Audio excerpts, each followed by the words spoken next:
going on, Fourth and Inches podcast listeners? You got Dan, Kevin, Stevie P coming at you. What's going on, fellas? What's going on, world? What's going on, boys? Hey, what's up, guys? All right, so it is our Friday podcast, which means we're going to review a Thursday night game a little bit, and then we're going to get into this Sunday's action and give you our feelings about this weekend's games. But first, don't forget to check us out on our website at www.fourthandinchesff.com. That's www.THNINCHESFF.com. For a bunch of content, you got articles, blogs, player profiles, and you can subscribe to our VIP content. This will give you access to DFS info, and it will also give you access to the cheat codes, which we will keep updated monthly. So check those out, and also look for us on the Fantasy Life app. We'll be doing start-sit questions on there throughout the year, and if you're listening to the podcast, make sure you hit that subscribe button and give us a 5-star rating. All right, and now to the news. Ladies and gentlemen, can I please have your attention? I've just been handed an urgent and horrifying news story. And I need all of you to stop what you're doing and listen. All right, so we're going to get it started. Browns cornerbacks Denzel Ward and Greedy Williams were both added to Thursday's injury report as limited in practice with hamstring issues. Not good going up against the Rams receivers. NFL Network's Ian Rappaport reports Josh Rosen will start Week 3 against the Cowboys. Cortland Sutton has injury to his ribs and was held out of Thursday's practice. Dolphins claim Taco Charlton off waivers from the Cowboys.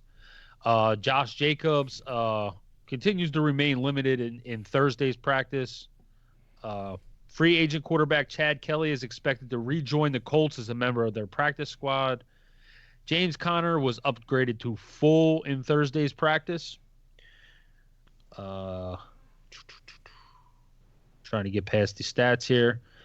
All right, so we know Antonio Brown was released from the Patriots today. I think a large part had to do with him sending text messages to the second accuser, which is a painter, sending threatening text messages and warning her of, basically calling her out for just going after his money. So this incident happened while he was a Patriot, and I think that was just the final sign of this guy's got to go. So Antonio Brown is no longer on New England. NFL Network's Ian Rappaport reports Jaguars owner loves Jalen Ramsey and wants to pay him and make him the highest paid cornerback in the league. Deshaun Jackson has been ruled out for Week 3. Devin Singletary was ruled out for Week 3. Marlon Mack returned to practice today and likely will play. Coach Mike Vrabel told reporters Friday that the team is not looking at a quarterback change right now. We will get into that. Silly. Jimmy Graham is reportedly expected to be available for the Packers this week. He is dealing with a groin injury. Cortland Sutton. All right, so Cortland Sutton actually returned to practice on Friday, and so that means he's probably likely to go. Darius Leonard has been ruled out for the Colts for Week 3 against the Falcons. Damian Williams has been ruled out for the Chiefs for their Week 3 matchup against the Ravens. Steelers wide receiver Deontay Johnson told reporters that he'll start from here on out. He has taken Dante Moncrief's job after the offensive coordinator basically said receivers have to catch the ball. And we know Moncrief has had problems doing that. NFL Network's James Palmer reports that the Chiefs believe LaShawn McCoy is trending in the right direction ahead of their Week 3 matchup against the Ravens. However, they did also say that they don't want to overload him given that he is coming off has a slight injury. Cam Newton was ruled out for the Panthers for their Week 3 matchup against the Cardinals. 49ers placed wide receiver Trent Taylor on injured reserve. Alshon Jeffrey is officially questionable for their Eagles Week 3 matchup against the Lions. Dallas Goedert is questionable for the Eagles for their Week 3 matchup against the Lions. Actually, 94WIP.com's Elliot Shore Parks report there's a pretty good chance Alshon Jeffrey suits up Sunday against the Lions. So that's something you got to be on the lookout for, is Alshon Jeffrey. James Conner's good to go for his Week 3 matchup against the Niners. Shady McCoy is officially questionable, but as we said, looking like he will play. Keenan Allen was not listed on the Chargers' final injury report. Neither was Tyrell Williams for the Raiders, was not listed on the Raiders' final injury report. Mark Andrews is questionable for the Ravens' Week 3 matchup against the Chiefs, but is expected to play. Marlon Mack is questionable for the Week 3 matchup against the Colts, but he practiced today. He is likely to play. Against the Falcons. Josh Jacobs. Oh yeah, I'm sorry, for the their Week 3 matchup against the Falcons. Josh Jacobs wasn't on the team's final injury report. He was dealing with an illness all week, and they said he lost 10 pounds, so that is something to pay attention to. But he is not on the injury report and is good to go. T.Y. Hilton has a quad issue and is questionable for the Colts' Week 3 matchup against the Falcons. Texans left tackle Laramie Tunsil has an ankle issue and is questionable for the team's Week 3 matchup against the Chargers, but is expected to play. Tom Brady was not on the Patriots' final injury report. Rams tight end Tyler Higbee has been ruled out for their Week 3 matchup against the Browns. Aaron Donald is questionable for the Rams' Week 3 matchup against the Browns. David Njoku has been placed on the Browns' injured reserve list. Rashad Penny is questionable for the Seahawks' Week 3 matchup against the Saints. And that is it for the news. Anything you guys want to touch on?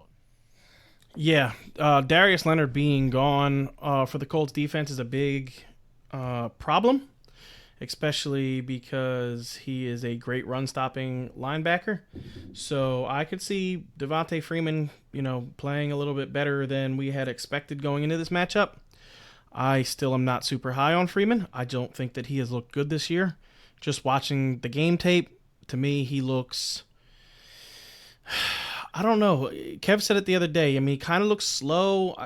I don't know if he looks necessarily slow as much as he looks super hesitant. Like, he's like...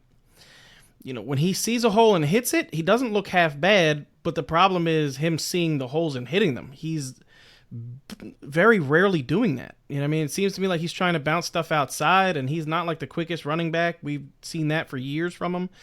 What makes him good is he's a good in between the tackles runner, and I don't feel like he's seeing the holes like he used to, and that's a problem. But what saved his game last week was the 3 catches for 47 yards. If you didn't have those, then you're really like pulling your hair out for Freeman. So Leonard is a definitely a upgrade to his potential, but I still am a little bit nervous about Freeman. If you have him, you're probably starting him, because I don't know if you have too much better options, but I'm still a little nervous about him. I know Kev definitely wants to get involved with some more AB talk. Honestly, in my biggest money league, I did have Antonio Brown, so this actually pisses me off.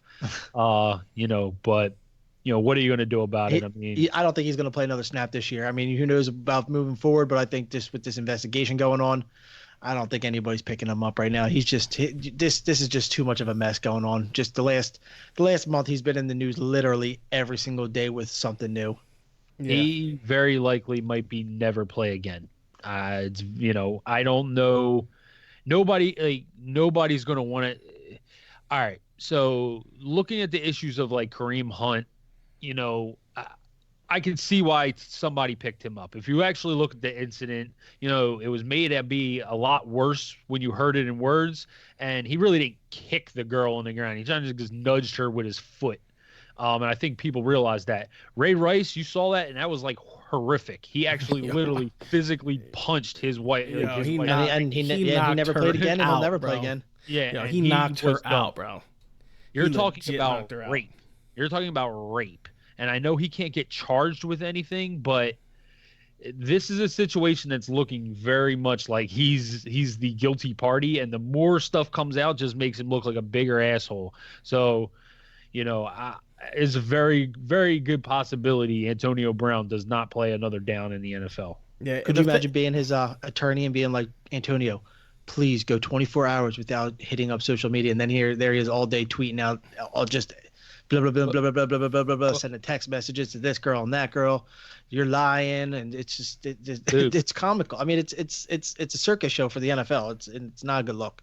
Dude, No. imagine being Drew Rosenhaus and he just gave up $30 million guaranteed, got another contract for $9 million guaranteed with a $20 million bonus or $20 million option next year, and he walks away from this year making $158,000.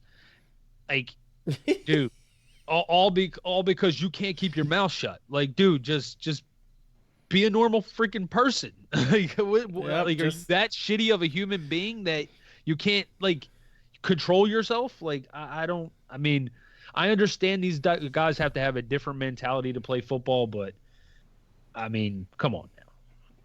Yeah, it's sad. It is definitely a fall from grace because, if a year ago you would have told me that AB would not be playing in the NFL, I would have probably laughed at you because he is just so good. Like there's no other word to say. He was on that, Randy Moss, Jerry Rice type career path. You know what I mean? Like you just look at the numbers. Me and Kev did a breakdown of Antonio Brown's numbers. The dude has to the same point. If you take Jerry Rice's receptions to the same year, year 9, AB was going into year 9 this year, and you take, AB's catches, Jerry Rice's catches, AB hasn't beat by 100, and it's not a joke. I'm not kidding. This is like actual facts. He has 100 more catches than Jerry Rice had to the same point of his career. So it is not crazy to think that if he played another 6 or 7 years, that he could be damn near the second. He's not going to catch him because he's not going to play 20 years like Jerry did. But he could be the second most receptions in the NFL, and he kind of just screwed that up. You know what I mean? It's a sad tale. You know what I mean? It's to me, it's just as sad as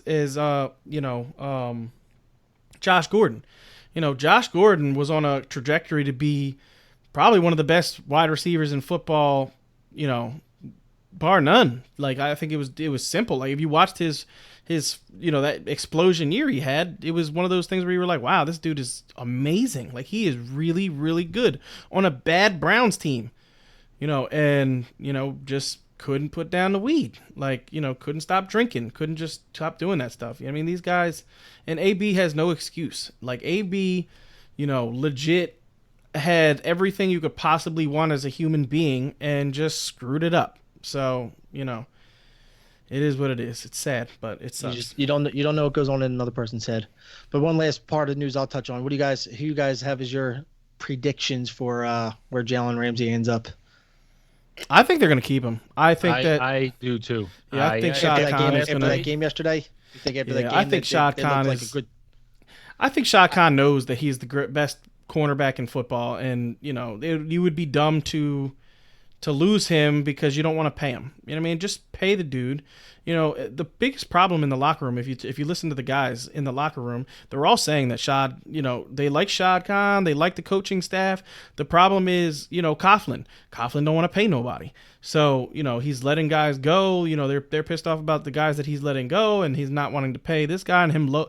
And then he pays 2 offensive linemen that basically, are brand new. Like the one guy has played like 9 games for them and gave him like the biggest guard contract in the NFL, and the other guys are, like legit like defensive stars, and he's just all right. I'm not going to pay you to have the highest linebacker in the league. Bye.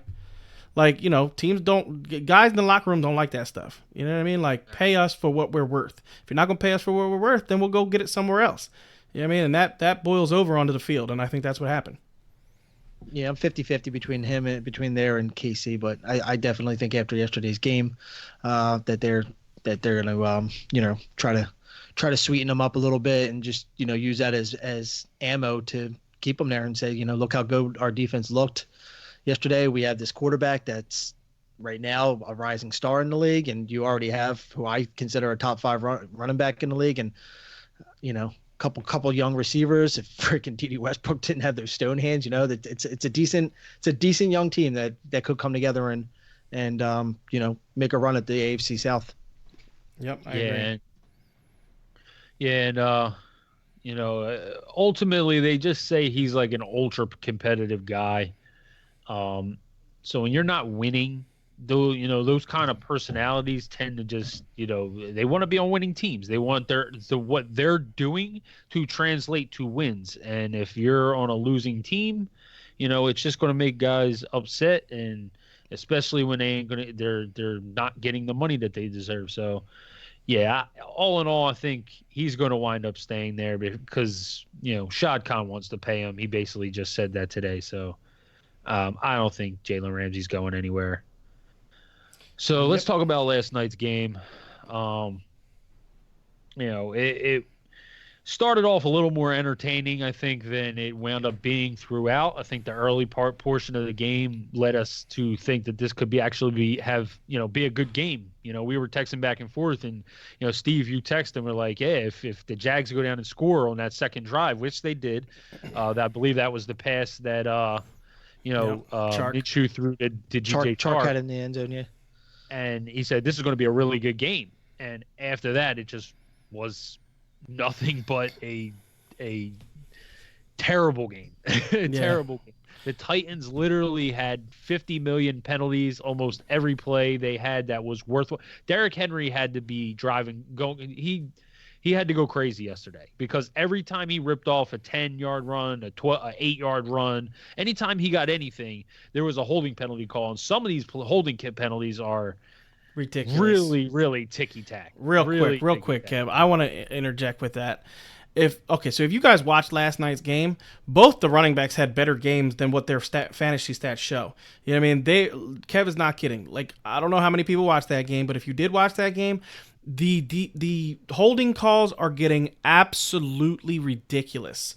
And we've seen this for a number of seasons. We've seen, the first 4 weeks of the season, they are implementing, whatever, the league has changed and, want to emphasize. And then after the 4 weeks, it starts to die down a little bit. You start to see less calls. But it is making football unwatchable. These holding calls are legit making it unwatchable. We're sitting there, watching our guy get a 10-yard run, and then it's like, oh, nope. That's erased. Oh, 6-yard run. Nope, that's erased. Oh, a 17-yard, catch. Nope, that's erased. You know what I mean? It's making the game go so much longer. You know what I mean? It's annoying, and they need to fix it. Like they need to do something. If after this game last night, the NFL doesn't realize that, people are not happy about the holding calls that are being called, even the announcers, like you could hear the announcers on the TV are going, this is ridiculous. Troy Aikman sounded like he wanted to just quit. Troy Aikman was pissed. He was like, this is just ridiculous. Like, it is crazy. When they have the retired officials in the booth for their commentary, most of those officials have said many times that you can call a holding penalty on every single play. It's just a matter of how much you want to enforce it, much you want to enforce it. And yesterday was a game where they enforced it big time. I mean, more so on. I think they even said that Tom Brady tweeted out and said that this is too bad. This is too painful to watch. I'm done with this game. Like it was that stretch from like the middle of the first quarter to the end of the game basically was a drag fest. I mean, we were texting back and forth talking about everything else but the game because it was horrible. Yeah, it was bad. It was really bad. All right. So from the fantasy aspect, obviously, you were starting Derrick Henry and Leonard Fournette. Fournette really salvaged his day with that 69-yard run because before that he had negative yardage on the ground. Eight rushes for -3 yards was the stat at one point in the fourth quarter when I looked. I couldn't believe it. And that's what it was. At that point, he ripped off a 69-yard run. I think he wound up with 66 yards for the game. So, yeah, it was not good. Luckily, he got 6 catches. So in a PPR league, his day looked a lot better. Derrick Henry salvaged his day with the touchdown. Anytime he had any open running room, there was a flag called, was a hold called, and other than that, he really didn't have a lot. He dropped the big pass there though. He dropped back-to-back weeks. That screen pass literally could have went another 70 yards. I think I don't remember where they were on the field when he dropped it. I know they were on their own territory. They were in like the 40 on their own. The 40. That literally could have been like a 60, 65-yard touchdown because there was nothing but 3 blockers in front of him. Yeah, maybe a cornerback, and it was to the house. And he knew it. He knew it as soon as he looked up and like just literally knew what he had just done. And but other than that, they were still relatively startable, especially in PPR leagues. They didn't necessarily kill you. We talked about the wide receivers, for the Jaguars and said DJ Chark was probably more playable if you needed points now. Both, that wound up reigning true because he got in the end zone and actually was, really highly targeted in the game. D.D. Westbrook actually, I think, got more targets in the game, but like Dan said, he just had stone hands, dropped a touchdown. What do you guys think about Gardner Minshew? Is he the next Tom Brady? 6th round pick. Better. I wouldn't say Tom Brady, but I'll tell you what, that kid looked very good last night. I think if you watch the game and if you watch the game, I think you saw a very competent quarterback. Like I had been saying, I think the kid is very competent. He's going to move the offense. You don't have to worry about this offense being stagnant and not being able to move the ball and get first downs. He's going to be able to do that, period. You know what I mean? And I like that he's a risk taker. I mean, he threw took a couple of shots downfield that, he converted on. You know what I mean? He hit Chark, on I think it was like a 24-yard pass, on 3rd down and 3. You know what I mean? There was a couple of very nice throws. The touchdown to Chark in the end zone was, the second touchdown, and in the end zone to Chark was, a little lob over the defender's head, and he just caught it in the back of the end zone. I think he's definitely going to keep this offense moving. I don't think you have any worries. And honestly, if you are hurting, you just lost Drew Brees and you need somebody with a safe floor, I think he has a safe floor. I think, he's definitely, got 200, 250 and a touchdown or 2 every single week. You don't have to worry about that. You know what I mean? Like he's not going to blow up and get you 350 yards and 4 touchdowns. Doesn't look like that's going to be, his game, but he's definitely more competent than I think a lot of people give him credit for. What I liked is that he actually he had to do it all himself yesterday because there was no running room for Fournette. Like we said, negative yards in the third quarter, so he had to completely put it on his back yesterday, and he did, and he looked great doing so. So I think moving forward, he's going to have a little better offense. Fournette's not going to have negative 3 yards in the third quarter. Most weeks he's going to probably be closer to that 7,500 yard mark. So it'll be a more balanced offense for him, and if they can keep the ball moving and he can just develop his game little by little, he'll be a viable, replacement for Nick Foles. Yep. Yeah. What I liked about it too, what I've liked about him so far is that he's not turning the ball over. And that is the key. As long, he doesn't have to be the superstar quarterback winging it around. He's got a running game, or is supposed to have a running game and has a very good, as long as he can just, manage the game and not turn the ball over, he will be just fine at quarterback. From the Titans side of the ball, Delaney Walker winds up salvaging his day with a lot of garbage time at the end, but ultimately, PPR leagues, he had 13 points, I believe. So, he has a relatively good day in PPR, just because literally I think he had 3 catches on that last drive. Mariota had like 3 and change in the garbage time, but no touchdowns, no interceptions. So, not very relevant. Marcus Mariota was terrible. I tried to tell you guys this before the season. You guys were talking about the passing game being a little bit more effective. Marcus Mariota to me has never shown that he was a very good quarterback, and he literally is only hitting receivers if they are wide open. If there's like anybody in the direction, he doesn't even throw the ball. Like good quarterbacks give the receiver opportunities to catch the ball and know where to put it for the receivers to catch the ball, especially if they're in one-on-one coverage. Marcus Mariota does not throw the ball to anybody if they have one man on them that's close. It's just, and all it does is make him hold the ball, and Jacksonville got 9 sacks on defense yesterday because of it. Yeah, They were getting a good pass rush. Calais Campbell was a freaking animal, but ultimately, like, he was holding the ball a ton in yesterday's game, and he has never shown to me anything. And this is another game where he just wasn't very good. Yeah, he definitely looks like he lost full confidence in himself. I'm not saying that he was a very confident or skilled guy throughout his career at all, but his rookie year, he definitely showed that he was, a potential really good quarterback in this league. And for what I saw yesterday, and from what we saw, over the last year or two, yeah, his confidence is diminishing. I mean, this is a guy who, when he was at Oregon, he was electric with, outside that pocket and making, extending plays, even taking off. And he just sat back there and took the abuse. I mean, I know Campbell was in his face the whole game. Campbell's a monster, along with the rest of the Jags. They got all those sacks, but he was just taking it. And so at some point in the second half where he should have been fighting back, he was just flopping down. He gave up. Yeah, Marcus Mariota. I'm not going to get too much into Marcus Mariota. We all know he sucks. He's terrible. But what I am going to say is Derrick Henry had 17 carries. The Jaguars literally just sent the house, to make sure that Derrick Henry didn't beat them. He ends up, like Kev said, salvaging his day with the touchdown. He could have had a huge play with that, that screen pass that, he dropped.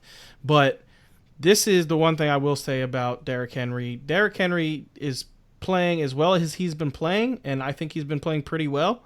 Without Tyler Lewan, their star left tackle. I mean, this is week 3. He has one more week without him, and he gets him back in week 5. This is definitely going to make a huge improvement on this offensive line and make a huge difference for Derrick Henry. So if you have somebody in your league that's a Derrick Henry owner and they're nervous about watching, 17 for 44, and they're looking to sell, I would definitely buy Derrick Henry if you can get him on the cheap. If you can, package a deal where you have, a tight end and let's say you drafted Andrews and you have Darren Waller also, or you have just 2 good tight ends and you can package a lower end running back and give a tight end thrown in there, I would definitely go for Derrick Henry if you can get him. Yeah. If any Derrick Henry owner is ready to give up after watching that game, I mean, they're just not very good fantasy players, to be honest. They're really just looking at the stat lines and not watching the games at all. So I think that pretty much wraps us up on this game. I think we spent a little more time on it than we probably should have, considering how terrible of a game it was. So let's get into. People want to know. They want to hear.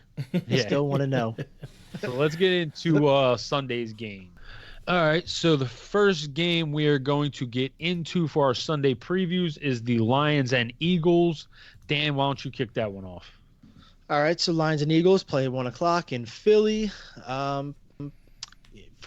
We'll try to get this going and go from there. We'll start with the Detroit side of the ball. Detroit still has a lot of studs that you're never going to sit. You're in this game. I like Stafford because the Eagles secondary is so bad, and there's a lot of Jalen Ramsey talk out there, but he's still a Jaguar, and we still have Darby, and Darby got torched last week. So I think Stafford is due for a good week. I like TJ Hawkinson this week. I said when the Eagles played, the Eagles are never good against the tight end. Their middle always seems to be open. So I like Hawkinson this week. I like, obviously, Galladay, Kerryon Johnson, and even Marvin Jones could have a big week. So, I mean, the Eagles secondary is rough. So if you have better matchups, maybe look ahead of Marvin Jones instead, but I don't mind him being played. On the Eagles side of the ball, Carson Wentz he needs to get his head out of his ass in the first half, that's for sure, because he's putting up average to slightly above average stat lines in literally one half of football, and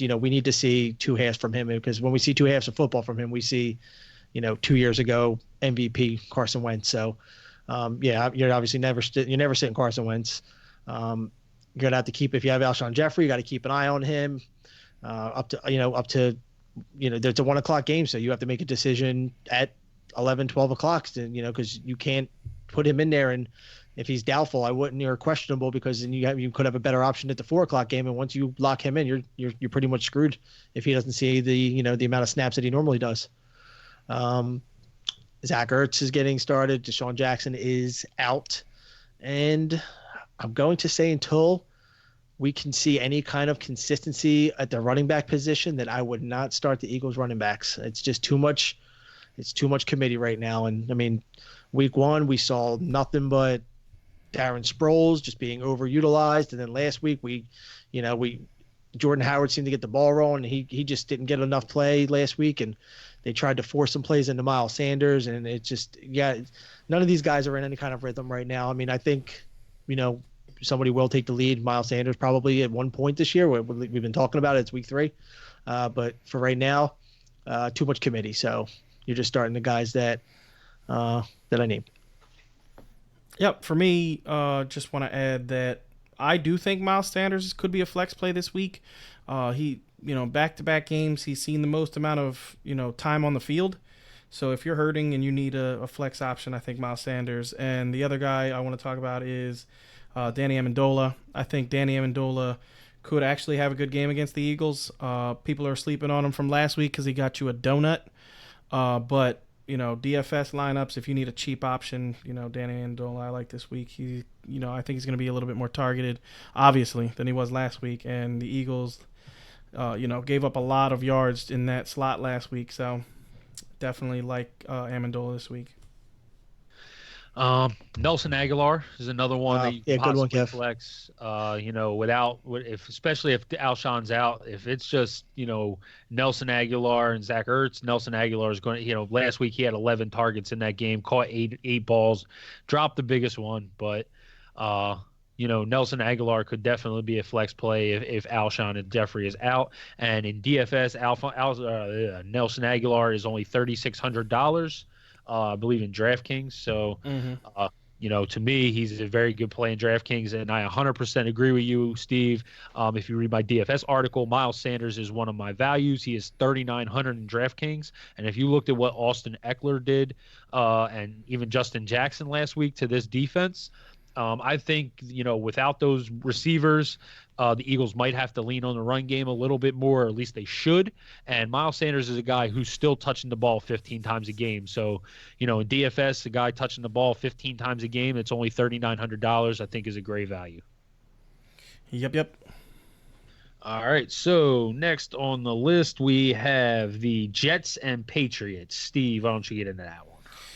All right, for the Patriots, it's your normal, usual suspects. You got Tom Brady, obviously, going up against the Jets. We saw what Baker Mayfield could do to the Jets, and I think Tom Brady could have a very similar game. 303, I don't think is out of the question. With the AB loss, I think Josh Gordon is a super viable play in this game. I think that Julian Edelman is definitely a guy that I want in my lineup this week.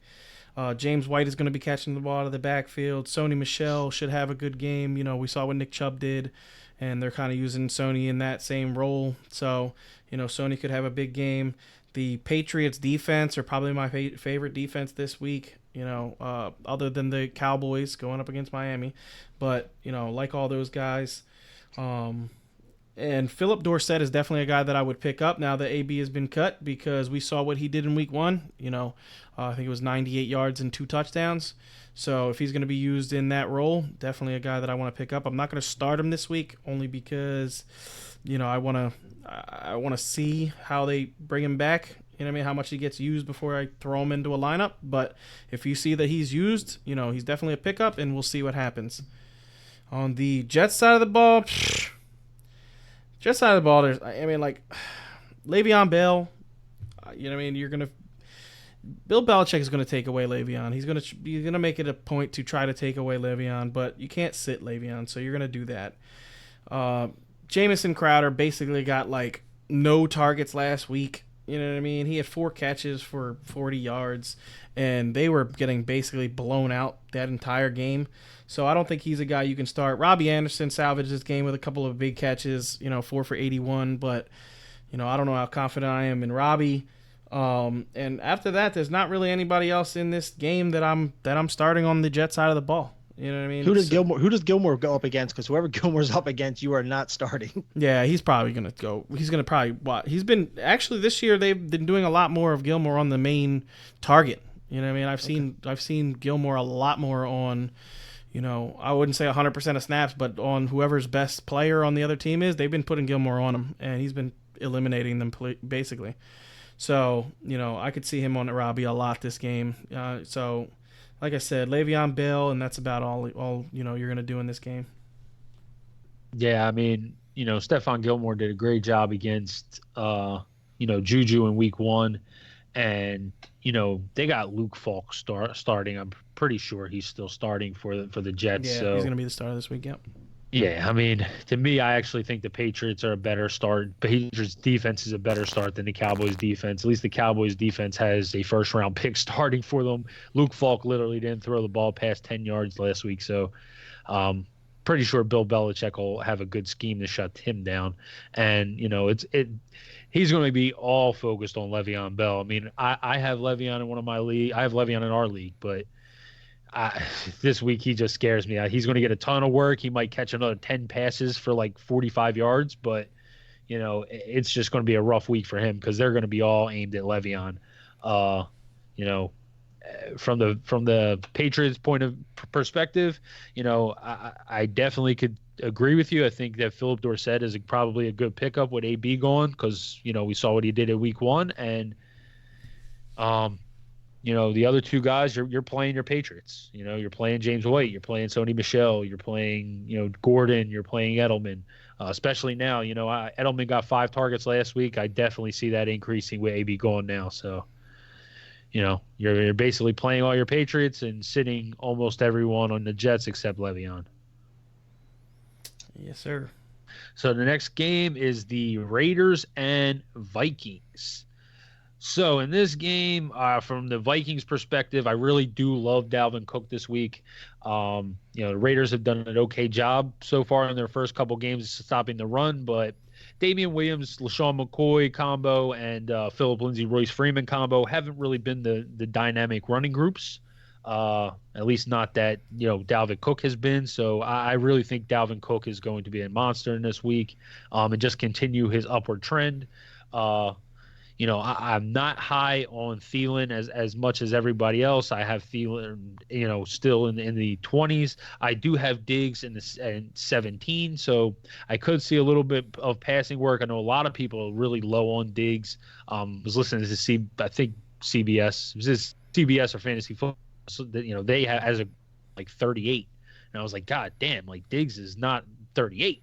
He's but that's indicative of how Kirk Cousins has been playing. So, that's pretty much it. From the Viking, you're obviously starting the Vikings defense, and from the Raiders side of the ball, I'm not really comfortable with anybody in this matchup. I mean, you're starting Josh Jacobs if you drafted him, probably, but it's just tough matchup. I mean, I know we saw what Aaron Jones did last week, but the Vikings are at home this week, and I just see them, bouncing back, kind of using last week as a game to, wait, hold on, we got to get our shit together and really, key in, and they're not going to allow, the same week to Josh Jacobs as they did to Aaron Jones, and with Xavier Rhodes on Tyrell Williams, I'm just not loving that matchup at all either.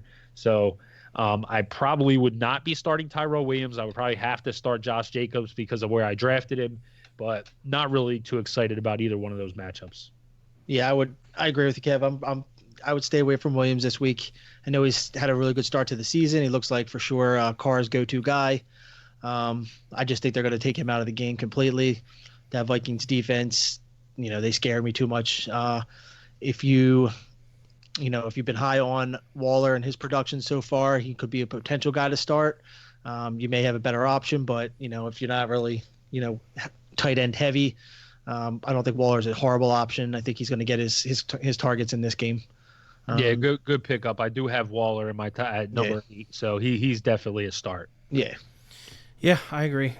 Carr, Jacobs, even Williams, I would start. In a flex. Waller, For me, the one guy that I think could actually be relevant in this game is Hunter Renfrow. I'm drawing a blank on the slot corner for the Vikings. What is his name? Trey Waynes. Trey Waynes, that's it. He is hurt. and he is not going to be playing in this game. So I could see Hunter Renfrow being a little bit more used. You're not going to start him in your lineups, but DFS a play. Definitely, I would definitely consider. And then the Vikings, just the usual suspects. I definitely don't think Diggs is the number 38 wide receiver. I do think that the Raiders are a get-right game for the Vikings, and I do think they're going to throw a little bit more than people are anticipating. So I would start, both Viking wide receivers in this game. Yeah, I think somewhat of a breakout game for Cousins. He's been awful this year. I don't think he's going to go 3 in a row where he's just laying eggs. Yeah, they're going to try to get him going. I think they have to. All right, Dan, you are the lucky one. You drew the lucky straw here. You got the Chiefs and Ravens. I really want to see this game. Me too. Whoever you got that you owed on the Chiefs and Ravens, put them in there. It does not matter now. Yeah, I guess we'll start with the Chiefs.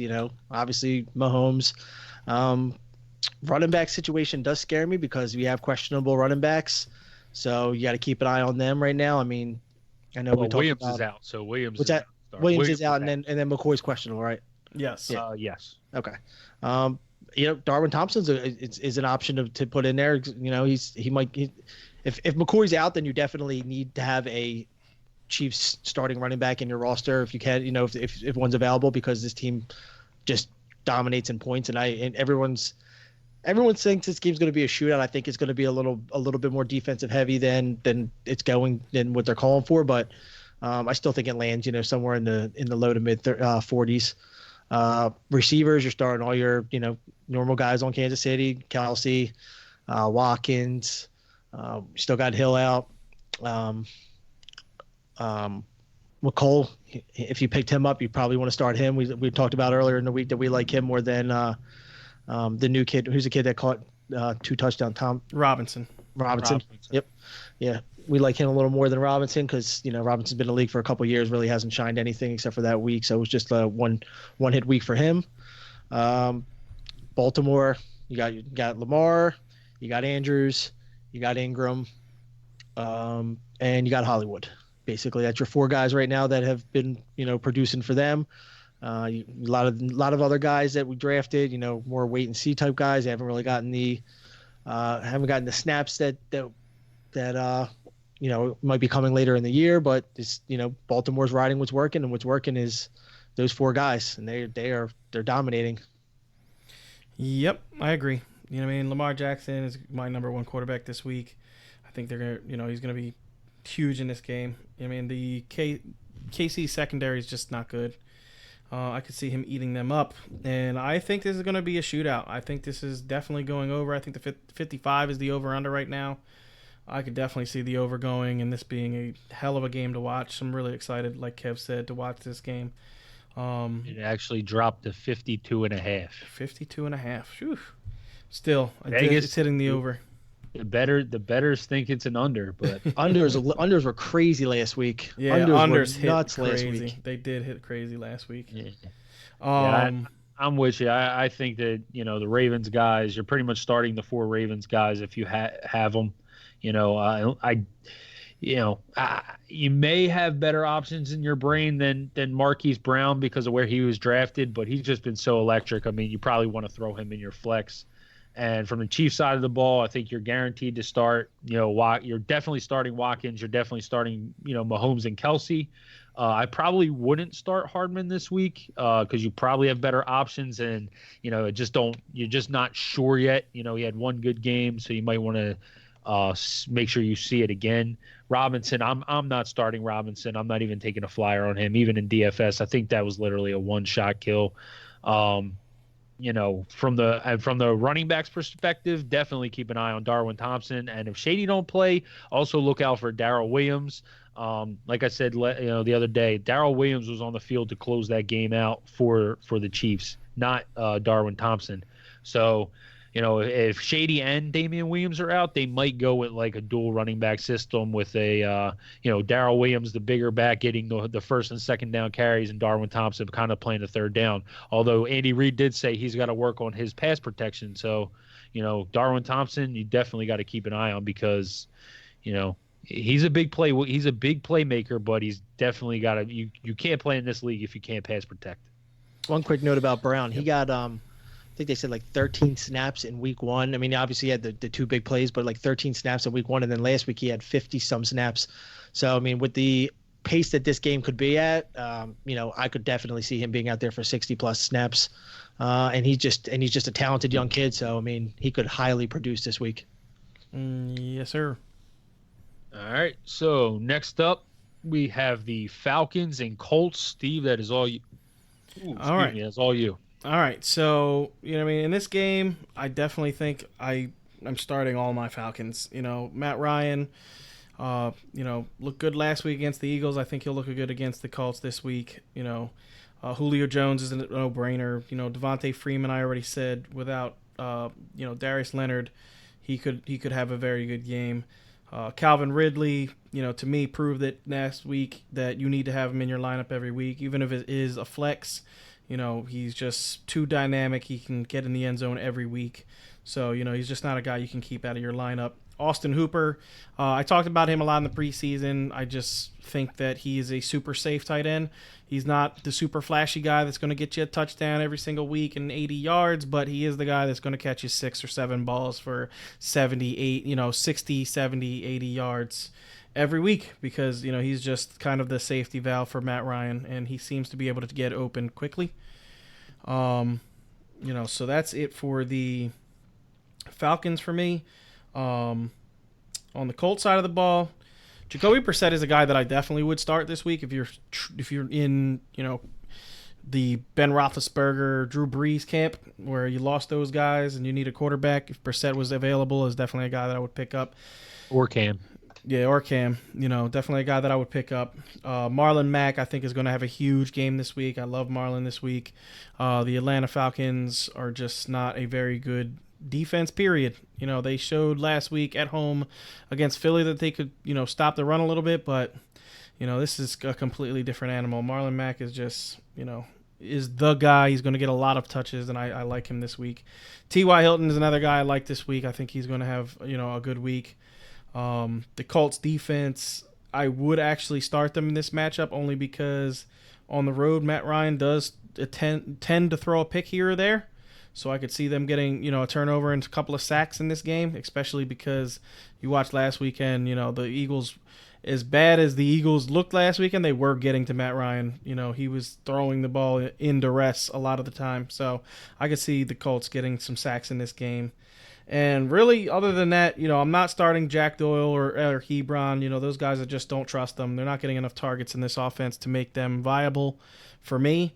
And Paris Campbell, Deion Kane, those other guys are just not anybody that I would even consider at this point. I know Campbell, a lot of people saw him get that touchdown, but literally that was his one target, one catch, 12-yard touchdown. So, he's not being used. So that's it for me for this team, for this game. Yeah, I got nothing to add on this one, Steve. Yeah. Marlon Mack through 2 weeks has the most carries of any running back in the NFL. I literally think that's why he did not practice for all week until today. So yeah, I'm in total agreement with you, Steve. I think this is a big week for Marlon Mack. I think they're leaning heavy on the ground game, knowing that they got to kind of play ground and pound and let their defense rest and be fresh out there. So Frank Reich, I've been saying, is a great coach. My next game is going to be the Broncos and Packers. From the Broncos' point of view, I really like Emmanuel Sanders this week. I know a lot of people have been saying it's a bad matchup because the Green Bay corners are really good and have improved. But for me, Emmanuel Sanders is a start every week. I think all three of us have him in our top 24, so we all have him as a wide receiver too. So to me, he's starting to resemble a little bit of that Joe Flacco to Steve Smith combination that Steve Smith had when he was in Baltimore. So yeah, I really like Emmanuel Sanders regardless of matchup. Phillip Lindsay and Royce Freeman are just, if you're starting them, you're starting them at flex plays, but Oh man, both of them have just been so unreliable so far to start this season, and the Packers defense, like we said, has been much improved. That's pretty much it from the Broncos side. From the Packers side, I think you're definitely starting Rodgers and you're definitely starting Adams. People are talking about Chris Harris. Devontae Adams is a beast. He just had a fairly good week against Xavier Rhodes last week. So, I don't think a matchup is anything you really worry about with Devontae Adams as much. Geronimo Allison, they are saying that who is the slot corner? Bryce Callahan, that's who it is. He's very good slot cornerback. So, Allison could have a little bit of issues this week. I'm not, we have Marquez Valdes-Scantling. I think all of us in our late 40s. Something just tells me that Valdes-Scantling could have a good week this week. I don't know what it is, but something's just telling me Valdes-Scantling could have a good week. I actually have him in a league where, I'm kind of pressed at one of my flex positions, and I'm probably not going to start him. But my gut is telling me that he could have a good week just because of matchup. The two cornerbacks that are really good for the Broncos are going to be probably matched up against Allison and Adams, and that could just leave MVS open for some love on the outside, a couple deep balls. So and obviously Aaron Jones you're starting. I don't think the Broncos defense, their run game is anything special. Josh Jacobs had a pretty good game in week one, and David Montgomery, last week, he got a lot of carries, but that whole offense is just, really bad right now. So I don't think there's anything you could take away from the Broncos defense last week. Because the Bears offense is just so bad. I think Aaron Jones is poised to have another good week, especially since they're saying that Jamal Williams is on the injury report and questionable for Sunday. So, if he don't play, Jones could be in for a huge week. Yeah, I don't really have anything really to add on this one. I kind of feel the same way you do. Yeah, the only thing I'll say is that just like we all anticipated that Broncos running back race is starting to turn that closer to that 50-50 corner that, it was definitely 70-30 going into the season, but, Royce he outplayed him last week. And, I think they're still trying to figure out who the better guy is because, through 2 years, it's been really tough to, have any kind of consistency with one guy until, Phil played excellent towards the stretch. But, so yeah, it's just, it's with those guys going to be splitting 50-50 or close to it. Tough to pick one guy to put in there right now. Yep. All right, Dan, you got the short straw this time. Dolphins and Cowboys. Yeah. All right, so let's go through the Cowboys because the back end is going to be easy. Yeah. Basically, it's a start everyone, sit everyone. Yeah. Dak has been awesome. Dak has played awesome. There's no other way to put it in, but he has also played two really bad teams, and now this is his third bad team. So if there's ever a start to a season that a guy needs to get his confidence, through the roof, this is his. He's going to get tested as the middle of the season starts coming around. So, but you're going to start him. He's definitely built that chemistry with Cooper. So you're definitely playing Dak. You're playing Cooper. Gallup's out. Who was we didn't think was probably very fantasy relevant going into the year, but has looked great. You're playing Zeke for sure.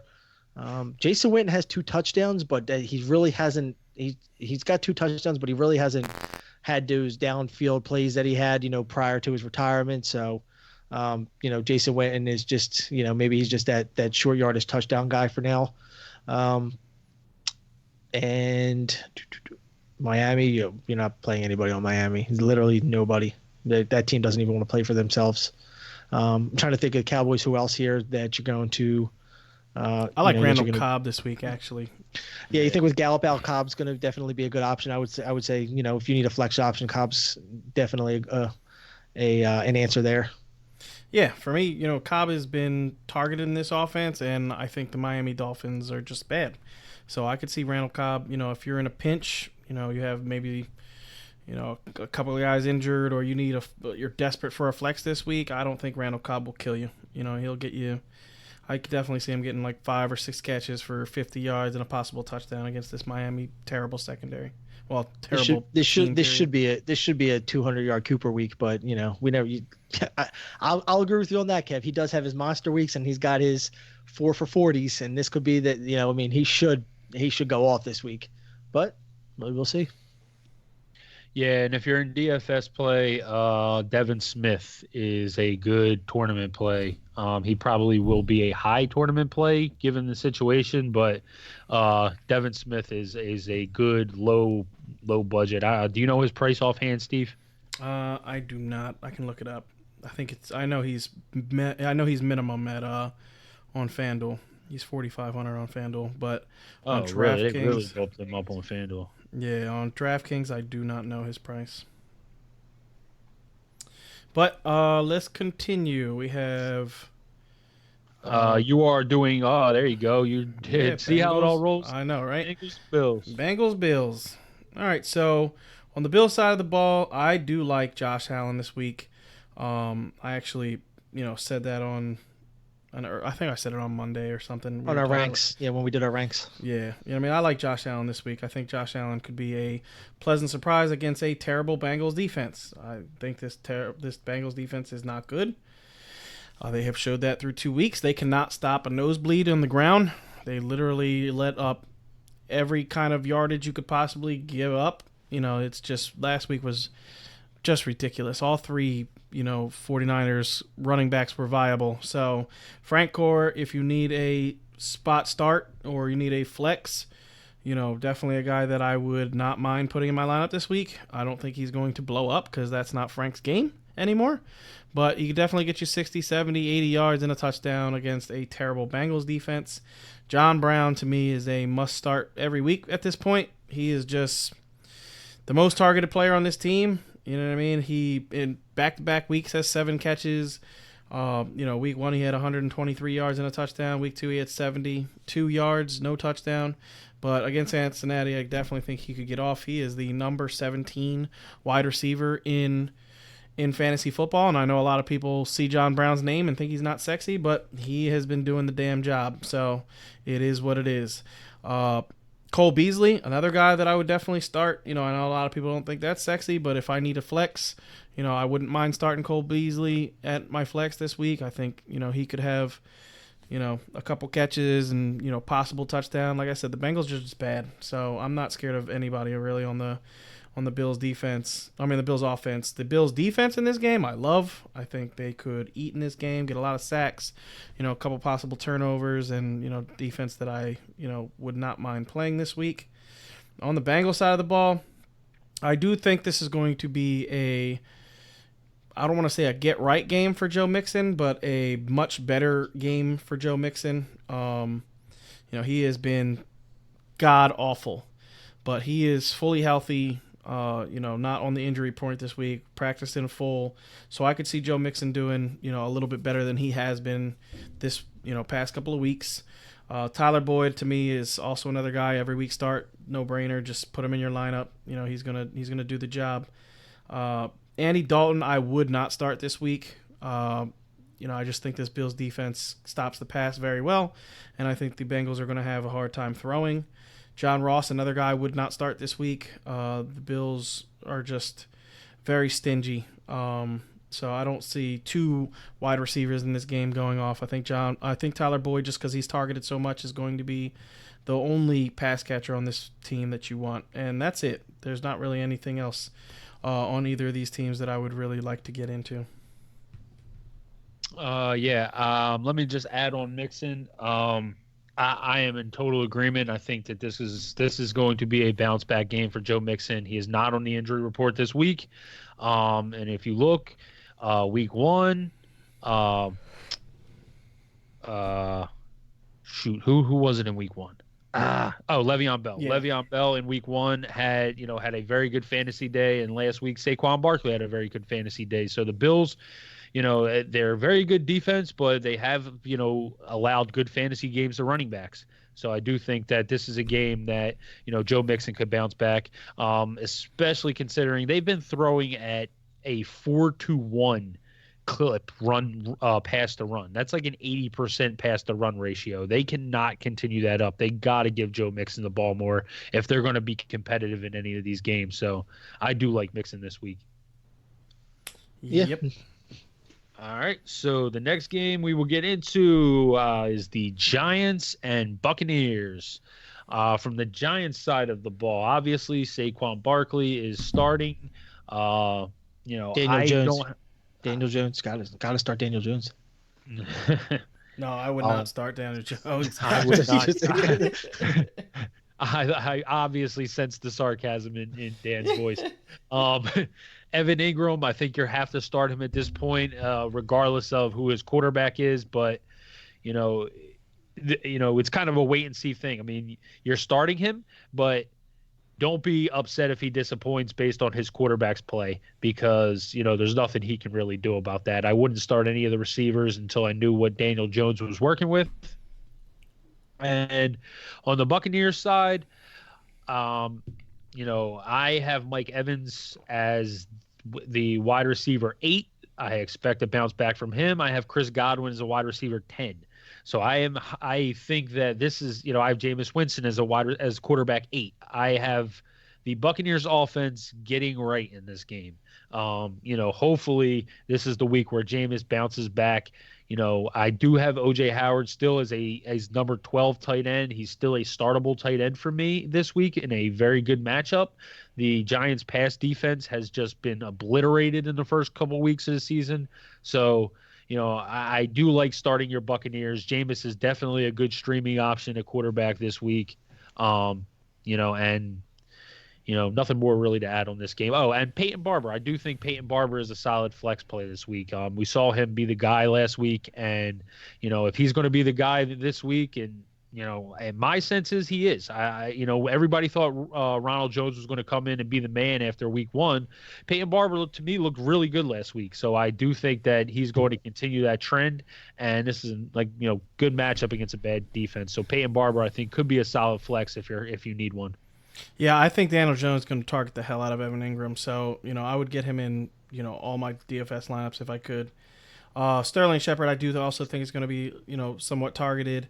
In the preseason, he seemed to have a rapport with Benny Fowler. So, if you want to try to figure out what guy he has some rapport with, Benny Fowler is a guy that I would, I guess look at. But that's it for the Giants side of the ball. And I agree with what Kev said on the Bucs side. I do think the Bucs, this is a get-right game at home against a bad Giants defense. I do think this is a get-right game and on basically every aspect of the Buccaneers. And, this could be one of those Jameis Winston games where you're like, wow, I never would have thought Jameis would do, 350 and 3 touchdowns. But, he has those games. So, this could definitely be that game. Yeah, I'm not much to add. Just if you're really weak on receiver, I mean, I think Shepard could have a decent week, but it's tough with the new quarterback. You never know what you're going to get, but he might be the only other option out there on the Giants. Oh, also in this game, Buccaneers defense is a good streaming defense for me. You saw them attacking Cam Newton last week. Shaq Barrett was an absolute beast. And Ndamukong Suh was just causing havoc up the middle. So, damn, are you scratching your back with a hammer right now? Yes, with a pick. Yeah, with a pick. Oh my Damn God. right. I bet you never thought you would hear yourself say Tampa Bay is a good starting defense. We we did. all had that them early like 30, 30s. 32 going into Yeah, exactly. going Yeah, I into mean, the back in the John Back in Lynch the era, early 2000s, they Warren were Sapp, John Lynch era. Yeah. But yeah, all right, Dan, you're up. You have the Panthers and Cardinals. All right, start with the Panthers. Now Cam's not playing. You'd be obviously starting Christian McCaffrey. The Arizona secondary is just bad, and their just defense hasn't shown much. So I kind of like, even though there's no Cam out there, I kind of do like DJ Samuel and or DJ Moore and Curtis Samuel. I kind of, they both showed that they got a lot of targets last week, even against a Tampa Bay defense that, shut down Cam completely. They both were targeted, so they both have an ability to get open. So I do like both of them. Greg Olsen for sure. He was all over the place. He was the only bright side pretty much of that Carolina team last week. For Arizona, I'm putting Kyler back in my lineup. I sat him last week for Derek, and he ended up getting a couple more points, but putting Kyler back in for sure because that Carolina defense, they played pretty good last week, but I think that Kyler definitely, can't. I didn't draft him to be my first quarterback and have him sit there on the bench 2 weeks in a row, so I'm going to play Kyler. David Johnson, who has not looked good. You drafted him so high, you're going to play him out and wait, and he's gonna have his breakout game eventually. Larry Fitz, he's looked awesome, the ageless wonder. And I'm playing Christian Kirk because I think he's starting to get come around, and I think I'm real high on Kirk. I was high on Kirk before the year started, and I think that with Murray in this offense, I know we've talked about it a lot, but with this offense, there's just so much targets, and there's going to be a lot of yards to go around. So you want to be their defense is really bad, so they're going to be playing catch up in a lot of games. So you want to just be, if you have these Cardinal players, don't be afraid to start them. Yeah, I agree. I think this game has one of those silly, stupid shootouts, possibility. Yeah, I could see them both landing in the 30s. Yeah, I think this is one of those games where nobody expects it to be high scoring at all, and it ends up being really high scoring. I could definitely see like a, 27, 24 game, or, like a 30-27 game, something like that. Something that nobody expects. But yeah, I do like the players in this game. As do I. To me, Christian Kirk over the first couple of weeks has seen 20 targets. So he's going to pick it up. I mean, last week was just, the start to me. And Larry Fitz has just been reliable his whole career. So Kyler's thrown the ball like 90 times in 2 weeks. I mean, and they're definitely getting that ball out as much as that they said they were. So he has to, because David Johnson can't run with this offensive line. That offensive line is that offense. That preseason when we were trashing that offensive line, that wasn't just preseason. That offensive line is bad, and they give him no lanes to run through or nothing. So, I mean, even Kyler, look at Kyler's rushing stats for the first 2 weeks. I mean, this is a guy that we thought would have a minimum of 40 or 50 yards. Not quite Lamar Jackson type running ability, but we thought for sure a 50-yard rushing game for Kyler was not going to be out of the normal. But he's got nowhere to run even to escape. So he's just a lot of checkdowns. Like I said, that they're basically putting this Kingsbury offense in on display, because it's really the only thing that they can do with this bad offensive line. Yep. Really quick, also, DFS. Kyle Allen is $4,000. Mm-hmm. This just opens you up for so many other good starters at the other positions. And like we said, this could be a game where, Kyle Allen, all right, everybody thinks that Cam Newton is Kyle Allen's such a downgrade. But if you look at the way Cam Newton was playing, I mean, he's taking his job. Really that big? Is he really that big of a downgrade? I mean, to me, Kyle Allen can come in here and be, I don't want to say a stud, but, for him to get, he's $4,000. If he gets 16 points, that's a smash fantasy week, and, that's what you're looking for. We're going to move on to the next game. Steve, you're up, and it is the Steelers and Niners. Yeah, we're like an hour and 10 minutes into the pod, so we're going to start speeding it up. So we have Juju. I'm starting this week. Mason Rudolph in a pinch. If you need him, I would start him this week. James Conner, just, if you drafted him, you have to start him. You don't have a choice. Vance McDonald is a tight end that I actually like this week. I think he could have a good game against the 49ers. James Washington has already built-in rapport. I already talked about that with Rudolph. So if you need to, desperate at wide receiver, I don't know why you would be that desperate, but, you could be. And, I wouldn't die if I had to start with Washington. Don't necessarily love it, but it is what it is. On the other side of the ball, the 49ers, Jimmy Garoppolo, I think we'll have a good game in this game because the Pittsburgh Steelers stopped the run and not the pass. They have a really tough time stopping the pass. So, I definitely think this is a get-right game for Jimmy G and George Kittle. Matt Breida, I'm a little bit worried about in this game. I think the Steelers are a very good run defense, and I think he could have some issues. And he wasn't really used at all in the passing game at all last week, so that makes me a little bit nervous for Breida. Mostert was used a little bit more in the passing game, so I definitely think Mostert is a guy that you could start and feel like he could get you some points. And really, other than that, the 49ers defense, the 49ers defense has been playing very well this year. They've been very opportunistic with turnovers and things like that, so I think they could be good. I think it's going to be a long day for Rudolph because I just think this 49ers defense has been awesome. So I would, in my opinion, I would stay away from Rudolph. I'd stay away from Washington. You got to obviously start Juju and Connor, but I think this, this Niners defense has been legit the first couple weeks. Yep. I like Deebo Samuel this week. Also, Pittsburgh's going to stop the run. They're much better against run than they are against the pass. So, I don't think that the running backs from San Fran are going to have as good of a week this week as they did last week. I think that Jimmy's going to have to throw the ball a little more. So I do think that, Deebo, Kittle, and possibly Goodwin could eat out there. And I agree with you, Dan. I don't expect big things from Mason Rudolph against this 49ers defense. But James Washington, Steve said it the other day, James Washington has that rapport with Rudolph and could be a nice play in Daly. As could Deontay Johnson. Deontay Johnson's $3,000, and right now he's the X receiver in that offense. So we're going to move on to the next game. The next game on the list is the Saints and Seahawks.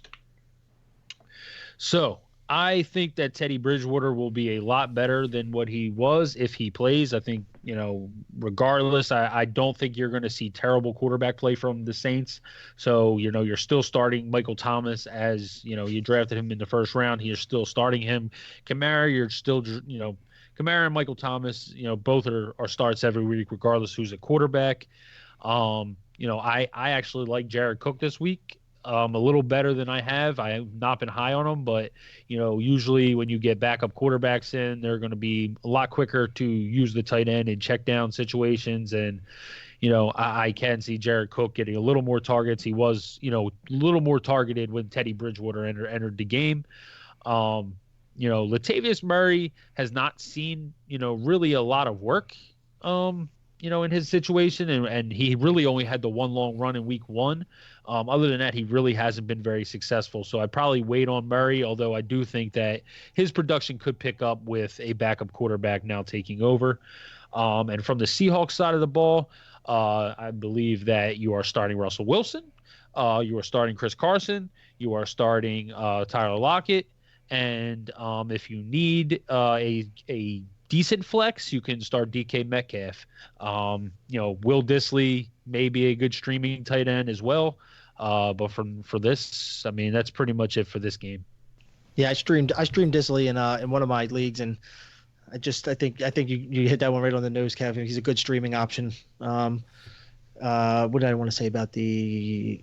Oh, I watched like 40 minutes of highlights on Taysom Hill this morning, and that boy is exciting. He's fun. He's just a football player.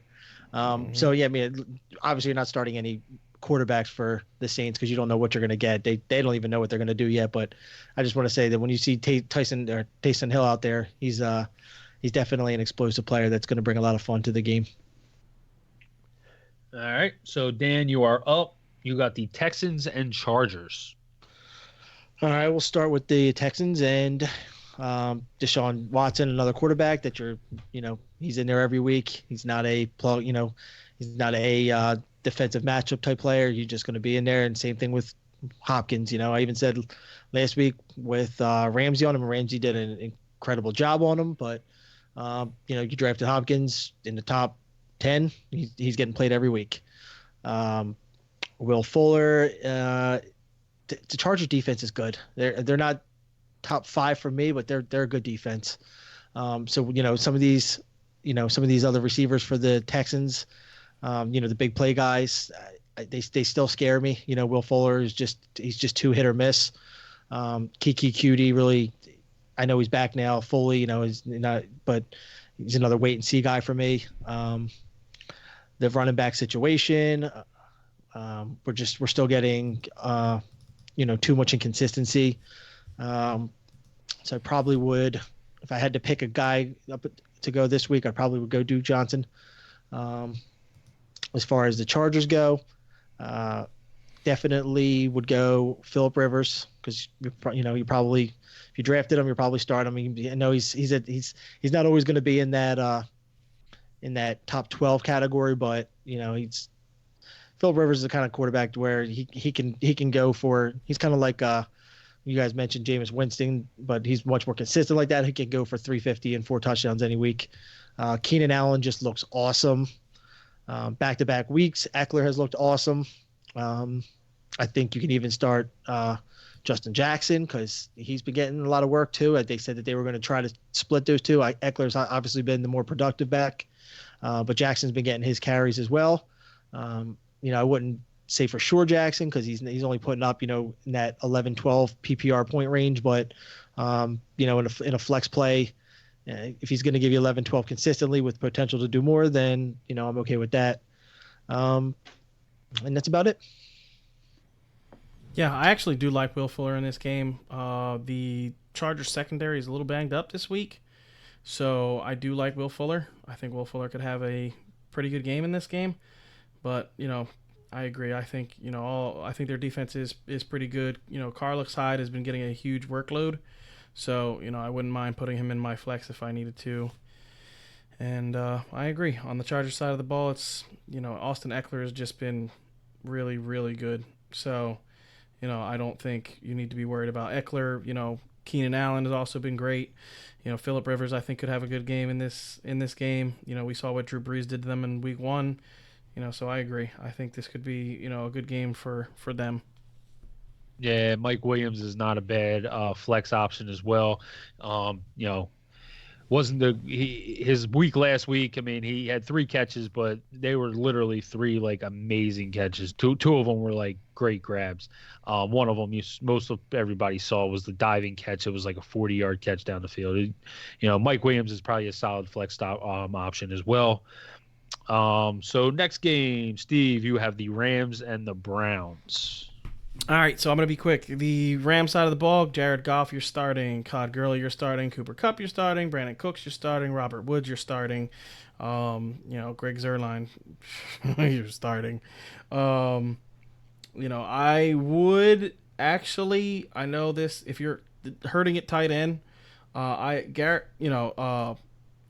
Gerald Everett actually has been being targeted a little bit, and I think this is a game where he could find himself in the end zone. So if you're desperate at tight end, I would pick up Gerald Everett and see what he can do for you. That is it on the Rams side of the ball. On the Cleveland Browns side of the ball, you're starting Odell Beckham, you're starting Nick Chubb, you're starting Baker Mayfield. Jarvis Landry has looked rough, but I think he could actually have a good game in this game. This over-under is pretty high. So, all those guys I like. There is a tight end that I think, if you are hurting at tight end, is almost a must pick up. Demetrius Harris. A lot of people don't know his name, but he used to play for the Kansas City Chiefs. He is 6'7". He ran a 4.540 in his combine, which is just insanely fast for a guy who's 6'7" and 250 pounds. Like, that is just. That's LeBron James right there. Yeah, that's legit. That's stupid. That don't even make no sense. But, he is a very athletic tight end, and with no Njoku, I think this is a guy that everybody needs to start considering because, if he has a big game, you're not going to be able to get him. Somebody's going to have waiver priority over you. So if you are hurting at tight end, listen to me now and go pick up Demetrius Harris just on the case of, maybe he has a good game, and now you have a solid tight end that you could play, basically every week because Baker was looking for Njoku, a lot. So if he can, get a rapport with Demetrius, Demetrius has big play upside with his athleticism. So, that's it for me on this. I'm not, the defenses in this game, I really don't think you can play either one. I think there's going to be a super high scoring game. I agree. You wouldn't play the Rams, D? No, I don't think I would. I do think that the Browns are. Yeah, I actually have them 13, so I have them out of that top 12 as well. Yeah, It's in Cleveland. It's in Cleveland too. I think they're going to be amped up. I think for a shootout type game. Yeah, I think they're gonna want to show the world that they are better, and they're gonna OBJ just looked like a man amongst boys last week, and any game that he plays, I just he could be an animal. All right. Yeah, there's nothing really more to add to that. I mean, you're pretty much starting everybody you have on those two teams. I mean, the one I would not start Landry. I think right now you probably have better options than what you've seen from Jarvis Landry, but yeah, I mean, this could be a high scoring game, so you might want to get everybody in there. Last game is the Monday night game, the pooper between the Bears and the Redskins. Man, these primetime games that they're putting on are just bad. Pathetic. So bad. Pathetic. All right, so from the Bears' perspective, I'm starting David Montgomery, but I'm not too thrilled about it just because he has not looked good. Even when he got to work last week, he didn't look good. I have him at number 24, so I do have him as a RB2, but like I said, just not really excited starting David Montgomery with how he's looked. Tariq Cohen, I think you're probably still starting and giving one more week. He's had one good week and one bad week, so I do think in PPR leagues you're probably going with Tariq Cohen. Allen Robinson is, a definite start for me. You've seen what he's capable of. I have him at number 20 as a wide receiver 2.